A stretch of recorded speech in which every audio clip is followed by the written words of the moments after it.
வணக்கம், நான் உங்கள் தன்னை செல்வம். இன்றைக்கி பார்த்தீங்கன்னா குப்பாண்ட கவுனூர் கிணத்து கடவுக்கு மேற்க குப்பாண்ட கவுனூர் பாலாறுபதிக்கு பக்கம் வந்தால் இங்கே ஒரு பட்டறைங்க பார்த்தீங்கன்னா இங்கே 6 ஆள் 10 வண்டிக்கு வந்தால் இங்கே பார்த்தீங்கன்னா இந்த பட்டறையில் ஒரு சிறப்பு, ஆளுக்கு ஒரு பாய், அதாவது இந்த படுதான் காய் நனையாக மூடி வச்சுட்டு மட்டம் ஓடுற கவிதைப்பட வேண்டியதில்லை. அவங்கவுங்க வாட்டில் உரிச்சிக்கலாம். மழை வந்தால் பாய் எடுத்து போட்டுக்கலாம்.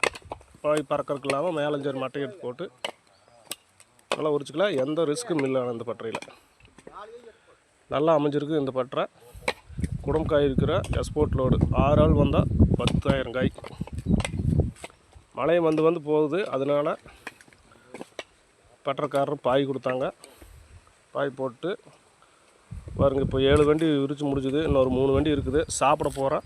சாப்பிட்டு மறுபடியும் அங்கே ஒரு கும்மி கிடக்குது. அப்புறம் அந்த கும்மியில் விற்கிறது. உரிச்சு மட்டை போட்டால் வேலை முடிஞ்சு. அது ஒரு 2-3 மணி நேரம் தான் இருக்குது. மணி இப்போ பார்த்தீங்கன்னா 3 மணி ஆயிடுச்சுங்க. நடங்க சாப்பிட்லாம். சாப்பிட்டு உரிக்கலாம். சீக்கிரம் எண்ணி விடுங்க. மட்டை போட்டு சாப்பிட்டு அதை போய் உரிக்கலாம். ஹாய் ஃப்ரெண்ட்ஸ், இந்த வீடியோ பிடிச்சிருந்துச்சுன்னா லைக் பண்ணுங்கள், ஷேர் பண்ணுங்கள். நாங்கள்லாம் உரிய ஆளுங்க, எங்களுக்கு கொஞ்சம் சப்போர்ட் பண்ணுங்கள். பாய். அடுத்த வீடியோவில் பார்க்கலாம். நன்றி.